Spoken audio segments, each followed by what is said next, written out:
আসসালামু আলাইকুম। তো ম্যান পাওয়ার নিয়ে সচিবালয়ে আমলারা মন্ত্রীরা আরও মানে আবারও টালবাহানা শুরু করেছে।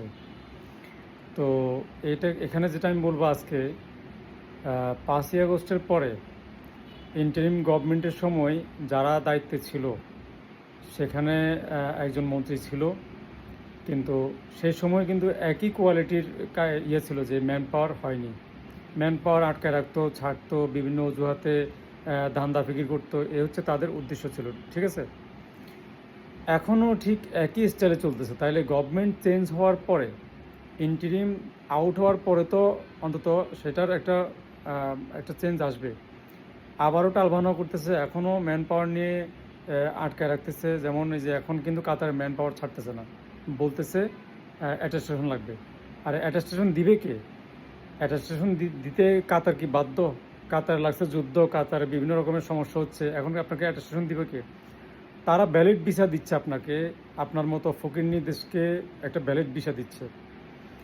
মানে আমি মানে বাধ্য হইতেছি যে এই কারণে রাগের থেকে বলতেছি যে আমাদের মতো এত ছোটোখাটো দেশ, গরিব দেশকে তারা তারপরও ভিসা দিচ্ছে, কিন্তু ম্যান পাওয়ার আটকাবেন কেন আপনারা?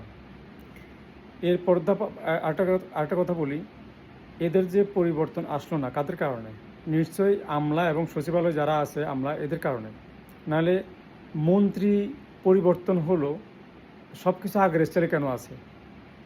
তো এটা করতে গেলে যেটা হবে, বাংলাদেশের অর্থনৈতিক এমনিতেই খারাপ, বিদেশে লোকজন আটকা পড়ে আছে, গরিব যারা ভিসা নিচ্ছে তাদের কিন্তু ভিসার আগের লক্ষ লক্ষ কোটি টাকা কিন্তু লস হয়ে গেছে, এটা কেউ জানে না, কারো দেখারও কিন্তু কোনো সময় নাই। কারণ সবই হচ্ছে চোর, কে কাকে দেখবে? সবই খাওয়া নিয়ে ধান্দাবাজ, সবাই খাওয়া নিয়ে ব্যস্ত। আপনি যদি খান, আমি যদি খাই, সবাই খাওয়া নিয়ে ব্যস্ত থাকলে কে কাকে দেখবে? এটার আসলে কোনো সমাধান নাই। তো মেন কথা হচ্ছে এখনও আবার ম্যান পাওয়ার নিয়ে টালবাহানা করতেছে।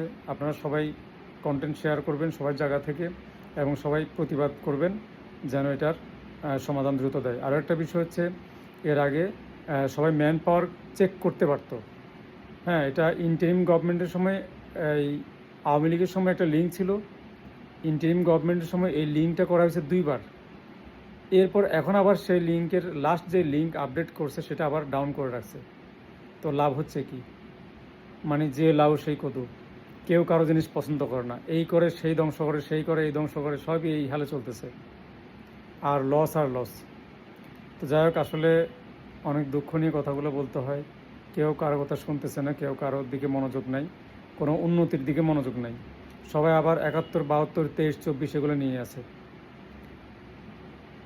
তো সবাই জায়গা থেকে সবাই আপনারা কন্টেন্ট শেয়ার করেন এবং প্রতিবাদী হন, সবাই পোস্ট করেন। হয়তো এটা একটা সুরাহা হইতেও পারে এই উছিলায়। তো ভালো থাকবেন, ধন্যবাদ।